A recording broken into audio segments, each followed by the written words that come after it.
It's now official. Keir Starmer has formally resigned as Prime Minister and Andy Burnham has succeeded him by forming a government.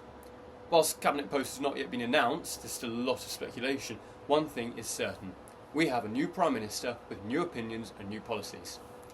After arriving to Downing Street from Buckingham Palace amidst cheers and applause from his supporters, Burnham made his first speech as Prime Minister with one obvious change. He did not use a lectern, thus forgoing notes, unlike most of his predecessors. BBC presenters analysed this, and Burnham showing that there's no barrier between him and the British people, no difference, no hierarchy. Whilst this seems like good reasoning, and probably part of the idea, it is much deeper. Ever since his becoming an MP again after winning the Makerfield by-election, Andy Burnham has professed that he's not just another politician, even going as far as to promise a different kind of politics during his speech. However, Burnham's not the first Prime Minister to promise a different kind of politics, or that he is different to the rest. Keir Starmer famously emphasised his working class roots with the term that "my father was a toolmaker." Theresa May offered a different kind of Conservative government, and David Cameron promised a new politics. For better or for worse, all these British Prime Ministers still felt like politicians, and nothing they said could differentiate them from others at first glance.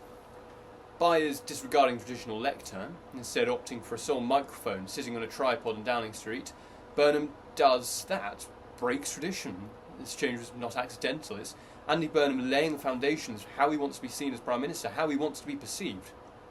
The model image of Andy Burnham in his own mind, if you like. During the speech, he didn't reveal much. He mentioned that he would announce his main plans the following day, on Tuesday, as well as how he was planning to fund them. Burnham also noted that he would begin announcing his cabinet appointments that afternoon. One of the main things he did focus on during his speech was homelessness. Andy Burnham even went as far as to say, quote, "I'm announcing this government's commitment to finally end long-term rough sleeping across the UK at the earliest opportunity," end quote.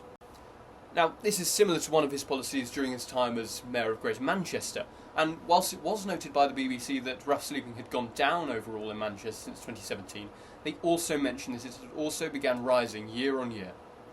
Burnham backed this up by promising to invest £340 million to support the policy of investing in people's success rather than paying for failure, and that's with the same policy that will provide 1,200 houses. As he's not yet announced his full fiscal policy, it does seem unclear where he's planning on raising some of this money to support the scheme.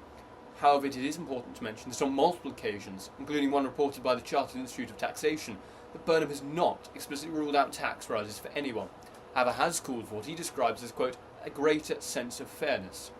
Now, for many that translates to tax rises for higher income earners. Whilst the top tax bracket for income tax sits at 45% for income over £125,140, this is not the peak in relatively recent times. That was 97.5% during the 50s and 60s, the highest ever income tax rate outside of the Second World War in Britain. Now in 2024, Keir Starmer wrote an article for The Big Issue where he mentioned the issue of rough sleeping and how it had increased significantly in 2023 from the year prior, specifically by 27% according to Starmer. In response, he noted that, quote, "we have allocated £10 million in additional funding to rough sleeping winter pressures to funding to tackle homelessness and rough sleeping this winter," end quote. He went on to say that, quote, "this is in addition to the £547 million rough sleeping initiative that will help local authorities save lives, support people who are sleeping rough and provide immediate accommodation and support to prevent people from returning to the street." Burnham, however, has already begun to sack big names in cabinet, including David Lammy, the Deputy Prime Minister and Justice Secretary, and Rachel Reeves, the Chancellor.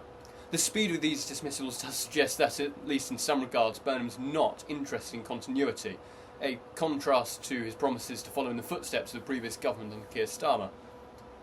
The first week of Andy Burnham's premiership will define the remaining 3 years before the next election.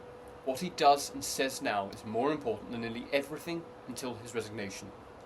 Because the country is watching, and our hope rests on him.